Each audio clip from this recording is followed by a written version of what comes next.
James. Just close this.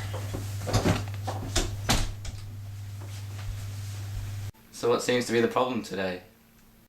Well, I just sort of noticed that on my leg I've got what sort of looks like a mole, I guess, but it could be a freckle, but I just thought to be on the safe side. I mean, I thought I'd come get it checked out in case it's something a little bit worse. So whereabouts is this lump?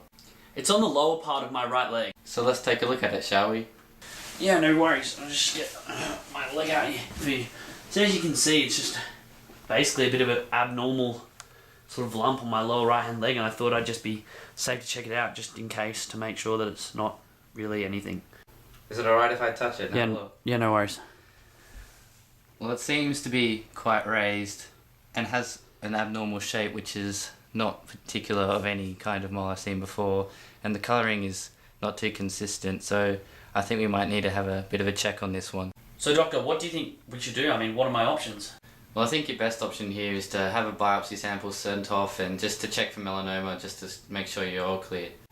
So doctor, like, what are my treatments if it's a melanoma? I mean, melanoma is like pretty bad. It's cancerous, isn't it? So basically, your only option if it is melanoma is to have it surgically removed. We want to get the full melanoma out before it can spread to any other part of the body. However, depending on what stage the melanoma is at, depends on how big the surgery will be.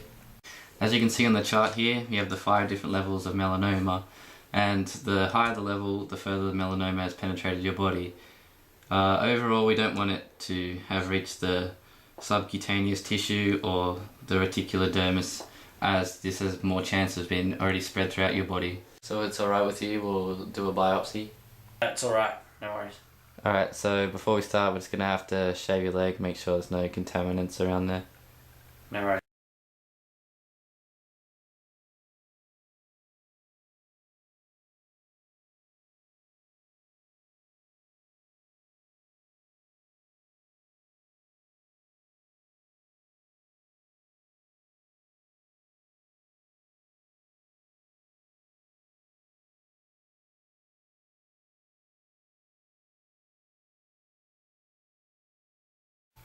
So doctor, like, can you explain the disease to me? I mean, how is it caused? Is it true that you get it from being in the sun?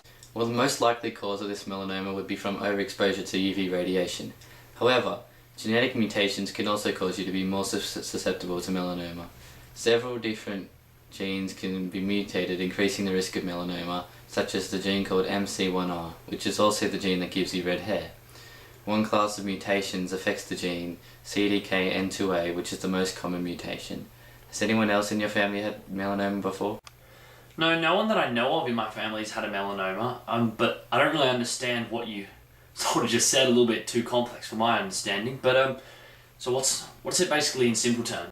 So basically, your body carries genes which you inherited from your parents, which helps you or makes you less susceptible to UV radiation, or in your case, maybe more susceptible to UV radiation. Okay, thanks for that explanation. So if it's a bad melanoma, I mean, what can I expect? Well, looking at your melanoma or mole at the moment, it doesn't look too bad. It shouldn't be quite a high level, I don't think.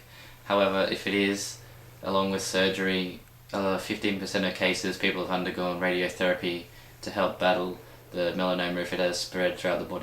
Well, thanks for that, doctor. You've been very informative and made it out for me so I can understand. Hopefully when I come back, the results are good news. Yeah, no worries at all. I'll send this biopsy off to get tested, and hopefully the results will be back in 1 to 2 weeks. Alright, see you in 1 to 2 weeks, thanks.